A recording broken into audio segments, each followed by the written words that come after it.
नमस्कार. MN न्यूजमध्ये आपले सर्वांचे मनापासून स्वागत. लोणावळा नगर परिषद पहिली सर्वसाधारण सभा खेळीमेळीच्या वातावरणात संपन्न झाली. उपनगराध्यक्षपदी भाजपचे बिनविरोध निवडून आलेले नगरसेवक देविदास कडू यांची मावळचे आमदार सुनील शेळके यांच्या आदेशानुसार आणि पक्षीय राजकारण न वापरता पुन्हा बिनविरोध उपनगराध्यक्षपदी निवड करण्यात आली. यावेळी सभागृहात पीठासन अधिकारी नगराध्यक्ष राजेंद्र सोनवणे, मुख्याधिकारी अशोक साबळे आणि नवनिर्वाचित उपनगराध्यक्ष देविदास कडू उपस्थित होते. यावेळी मुख्याधिकारी अशोक साबळे यांनी स्वीकृत नगरसेवक म्हणून आवश्यक असणाऱ्या निकषांबद्दल माहिती दिली, तर पीठासन अधिकारी नगराध्यक्ष राजेंद्र सोनवणे यांनी स्वीकृत नगरसेवक निखिल कविश्वर, मुकेश थानामल परमार यांची अधिकृत घोषणा केली.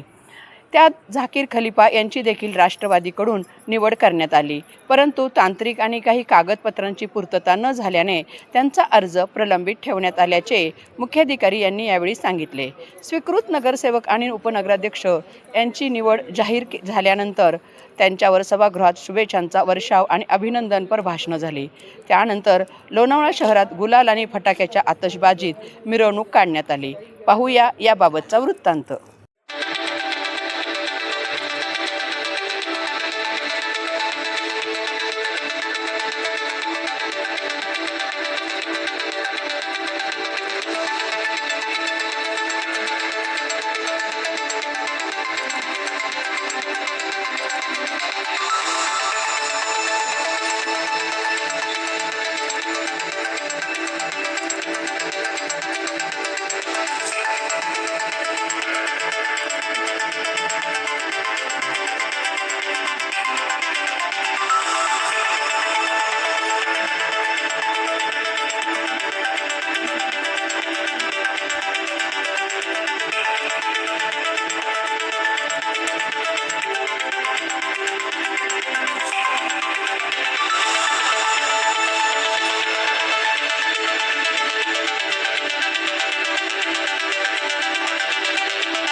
अशाच ताज्या घडामोडी पाहण्यासाठी MN न्यूजला लाईक करा, शेअर करा आणि सबस्क्राईब करायला विसरू नका. धन्यवाद.